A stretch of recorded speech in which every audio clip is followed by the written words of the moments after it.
Dimple Vlogs. Bye-bye, te. Sira ulo. Bye-bye. Lapalis ka ni Pam. Ikaw yung source ng stress mo.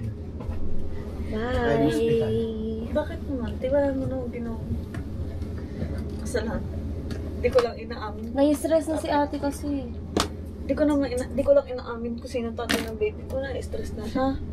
Siyempre. Sabi ko nga, buntis ka pagka kailangan mo.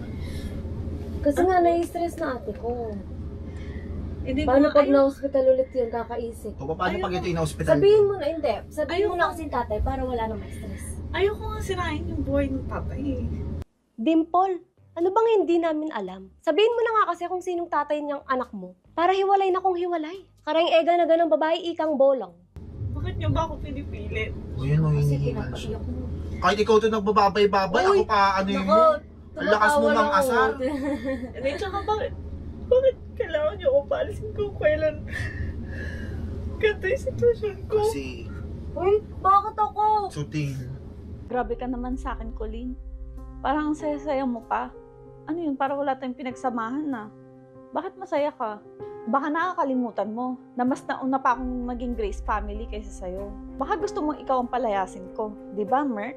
Ano, masaya pa ngayon na alis? Hindi ako. Wala tayong pinagsamahan. Ano, parang di ba? Ayan. Part Yung ng sa akin lang, family. yung Hindi sa ba akin ako lang kasi, nai-stress si ate.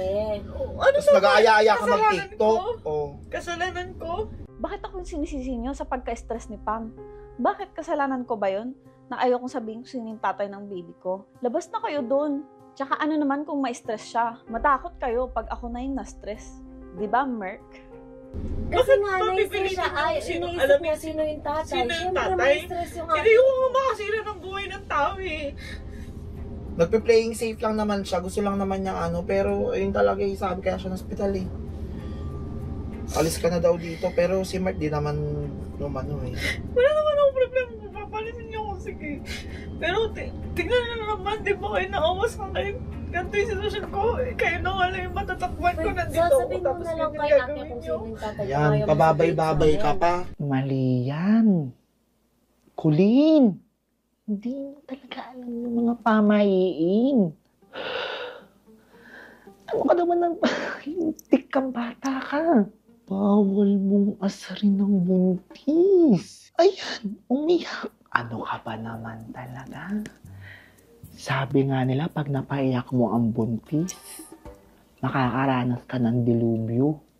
Para hindi siya Ang may pangit stress ng din. approach Eh di mo. walang may stress sa inyong dalawa. O, paano pag na-hospital na naman ate Ano ko? ang gusto niyo manggawin ko? Malis Sabihin mo sa kanya yung kung hindi. Kaya, Sabihin mo kay ate kung sino yung tatay. Oh. Para hindi kayo pareho Di ba may sabi mo na stress siya sa akin tapos sasabihin ko? Kasi nga, iniisip Hindi ba niya sino pwedeng yung kayo tatay. Malam mo, magsabi? iniisip niya kung yung tatay si Kuya Merk. Kaya nga, sinabi ko na Wala ang naman lang reason yung ko. drug eh. Kaya nga, syempre Ang sinabi mag-iisip ko na ate reason ko. ko, hindi ko pwede sabihin yung pangalan ng tatay kasi ayoko masira yung buhay niya. Siyempre pinapangalagaan siya.